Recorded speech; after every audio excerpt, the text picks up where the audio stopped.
Einstein files নামে একটি আপনার একটা সফটওয়্যার আছে এখন ক্রোমি ব্রাউজারে আপনি যদি টাচ করেন সেখানে আপনি পাবেন যে পৃথিবীতে সবচেয়ে অসভ্যতা কারা করছে। আমার ভাইয়েরা, পৃথিবীর সবচেয়ে অসভ্য জাতি হলো পশ্চিমা জাতি। আসতে বলবেন না, জোরে বলেন ঠিক কিনা? সবচেয়ে অসভ্য জাতি হলো পশ্চিমা জাতি। কারণ তারা কি অপরাধ করছে এটা একটু পরে বলি।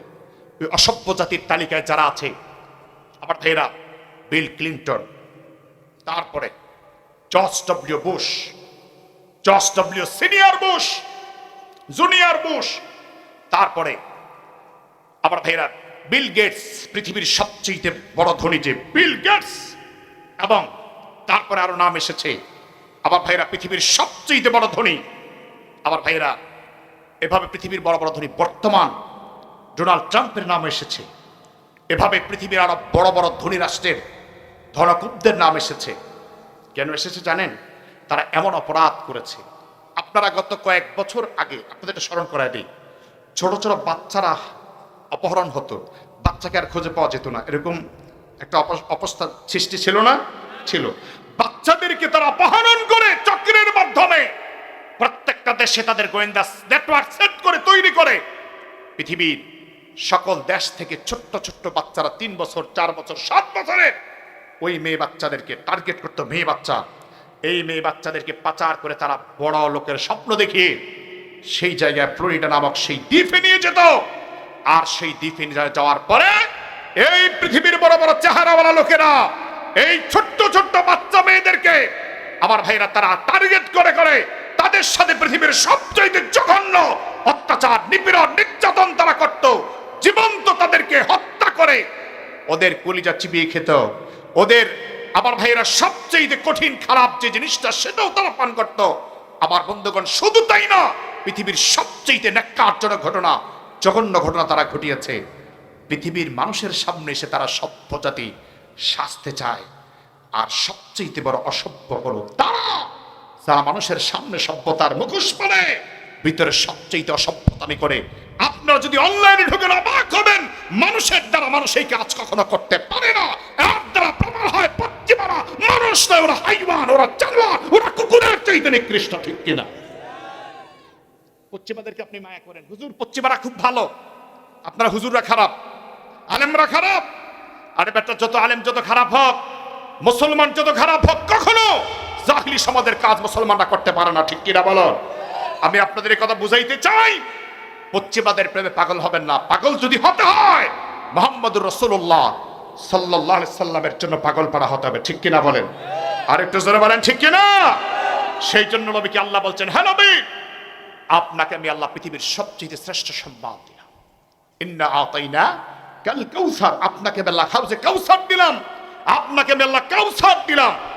এই কাউসারের 26টা ব্যাখ্যা করেছেন আল বাহরুল মুহিত নামক কিতাবে। আমি আপনাদের কাছে 3টা কথা বললাম। একটা হচ্ছে কাউসার মানে হলো সবচেয়ে বেশি উম্মত। কথা শুনতেছেন আপনারা? এখন পৃথিবীর সব নবীর সবচেয়ে বেশি উম্মত যার যে নবীর, তিনি হলেন মুহাম্মদুর রাসূলুল্লাহ সাল্লাল্লাহু আলাইহি ওয়াসাল্লাম। কিয়ামতের ময়দানে আমার নবীর উম্মত হবে সবচেয়ে বেশি। আল্লাহর হাবিবকে আল্লাহ 1 নম্বরে কাউসার দিলেন, তার মানে সবচেয়ে বেশি উম্মত দিলেন। 2 নম্বর আল্লাহ তাআলা রহমতের নবীকে হাউজে কাউসার দিবেন, যেটা আল্লাহ পৃথিবীর আর কোন নবীকে দান করবেন না। 3 নম্বর আল্লাহ রাসূলকে যেটা দান করলেন, আল খায়রুল কাসীরু মিনান নবুওয়াতি ওয়াস শাফাআত, রহমতের নবীকে আল্লাহ তাআলা নবুয়ত দিলেন, শাফাআত দিলেন। জোরে করে আল্লাহু আকবার। 26টা যুদ্ধে আমার নবী জিহাদ করেছেন, আর 26টা যুদ্ধে সরাসরি অংশগ্রহণ করেছেন। ওই 26টা যুদ্ধে আল্লাহ তাআলা রহমতের নবীকে বিজয় দান করেছেন। সুবহানাল্লাহ। নবীজি 26টা যুদ্ধে, কোন বর্ণনা এসেছে 27টা যুদ্ধে নবী নিজের হাতে অস্ত্র ধারণ করে মুশরিকদের বিরুদ্ধে লড়াই করেছেন। চিল্লাহ করে আল্লাহু আকবার। ওই যুদ্ধে আমার নবীকে বিজয় দিয়েছে কে? আল খায়রুল কাসীর, অনেক কল্যাণ, এবং আপনাকে আমি আল্লাহ শাফাআতের অধিকার দিলাম। এই 3টা কথা বললাম। এবার শুনুন, আপনাদের কাছ থেকে জানতে চাই যে নবীজি হাউজে কাউসার পাবেন কিয়ামতে, আমরাও সে হাউজে কাউসার পান করতে চাই তো? যুবক ভাইরা, তরুণরা কথা বলেন, চাই তো? যদি চাই তাহলে রমজান মাসে রোজা রাখতে হবে না? নামাজ পড়তে হবে না? আল্লাহ বলেন ফাসাল্লি লিরাব্বিকা ওয়ানহার, আপনার উম্মতকে বলেন তারা যেন আমার জন্য নামাজ আদায় করে আর আমার জন্য যেন কুরবানি করে। সুবহানাল্লাহ। তারপরে আল্লাহ তাআলা কাফেরদের জবাব দিলেন, ইল্লা শানিআকা হুয়াল আবতার।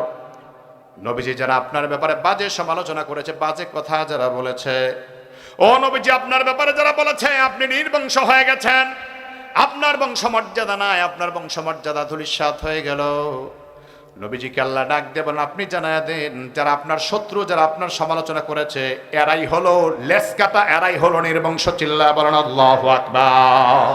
আমার বন্ধুগণ, সেজন্য রাহমাতুল লিল আলামিন নবীকে আল্লাহ তাআলা যে সম্মান দিলেন, সেই সম্মান যদি আমরাও পেতে চাই, নবীজির উম্মত হয়ে কিয়ামতের ময়দানে দাঁড়াতে চাই, তাহলে আমাদেরকে 5 ওয়াক্ত নামাজি হতে হবে, রমজান মাসের রোজাগুলি আমাদেরকেও রাখতে হবে, আল্লাহর জন্য কোরবানি করতে হবে, আল্লাহর জন্য দান করতে হবে।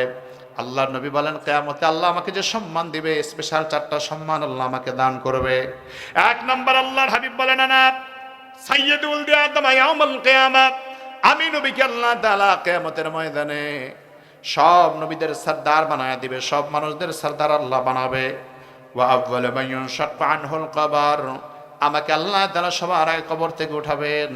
ওয়া আউয়ালু শাফিঈন ওয়া আউয়ালু মুশাফফাইন, দুনিয়ার কোন নবীরা যেদিন সুপারিশের পারমিশন পাবে না, সব নবীরা যেদিন হায়রান আর পেরেশানির মধ্যে থাকবে, সব নবীরা যেদিন নফসি নফসি বলে আল্লাহর দরবারে কান্নাকাটি করবে, সেদিন আমি নবী রহমতের নবী আল্লাহর দরবারে সুপারিশের জন্য পারমিশন পাবো। আমাকে আল্লাহ সুপারিশের জন্য সবার আগে পারমিশন দিবেন, আমার সুপারিশ আল্লাহ সবার আগে কবুল করবেন। সুবহানাল্লাহ। আমার বন্ধুগণ, আরেকটা হাদিস শোনাতে চাই আপনাদের। রহমতের নবী বলেন কিয়ামতের ময়দান যেদিন কায়েম হবে, ওই কিয়ামতের কঠিন ময়দানে সব নবীরা জান্নাতে যাওয়ার জন্য সিরিয়ালে যখন লাইন ধরে দাঁড়া যাবে, তখন আমি নবী আল্লাহর দরবারে সিজদায় পড়ে কাঁদবো। আল্লাহ তাআলা আমাকে ডাক দিয়ে বলেন, হাবিব আপনি আর কাঁদবেন না। আপনি নবী সিজদার দিকে মাথা তোলেন, আপনি আর কাঁদবেন না। আপনি নবী জান্নাতের সামনে চলে যান, জান্নাতের দুয়ার আপনার জন্য বন্ধ করে রাখা হয়েছে। আপনি যাবেন আর জান্নাতের দুয়ারে হাত লাগাবেন, জান্নাতের দরজা আমি আল্লাহ খুলে দিব। রাসূল বলেন, হুররিমাতিল জান্নাতু আলাল আম্বিয়া হাত্তা দুখুলাহা, দুনিয়ার সব নবীরা জান্নাতের দুয়ারে লাইনে দাঁড়িয়ে থাকবে। আমি নবী যতক্ষণ জান্নাতে না ঢুকবো, ততক্ষণ দুনিয়ার কোন নবী জান্নাতে যেতে পারবে না। রাসূল বলেন, আমার উম্মত যেন তোমাদের জন্য বড় সুসংবাদের বিষয় হলো, ওয়া হুররিমাতিল জান্নাতু আলাল উমামি হাত্তা তাদখুলাহা উম্মতি, আমি নবী যেমন জান্নাতে সবার আগে ঢুকবো, তোমরাও সব উম্মতের আগে জান্নাতে ঢুকবে। সুবহানাল্লাহ। এই জন্য যে নবীকে আপন বানাতে হবে, যেই নবীকে সবচেয়ে বেশি আপন বানাতে হবে, সেই নবী আমার নবী আপনার নবী মুহাম্মদুর রাসূলুল্লাহ সাল্লাল্লাহু আলাইহি ওয়াসাল্লাম।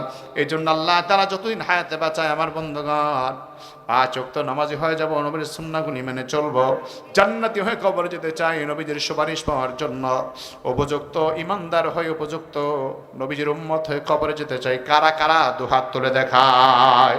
আয় আল্লাহ আমাদের সবাইকে নামাজি করে কবুল করো। ইয়া আল্লাহ আমাদেরকে তোমার নবীর খাঁটি উম্মত বলে কবুল করো।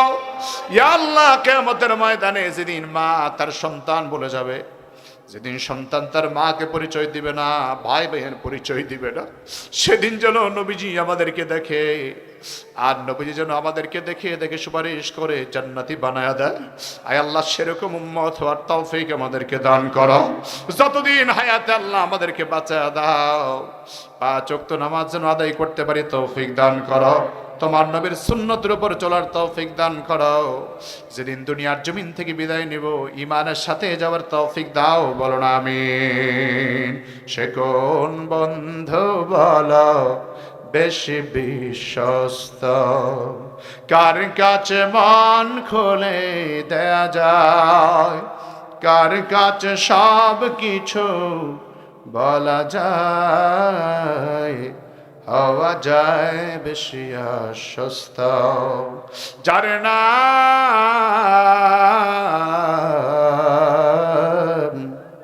আহমদ বড় বিশ্বস্ত, আহমদ বড় বিশ্বস্ত। সে কোন বন্ধু বলো বেশি বিশ্বস্ত, কার কাছে মন খুলে দেয়া যায়, কার কাছে সব কথা বলা যায়, হওয়া যায় বেশি আশ্বস্ত, যার নাম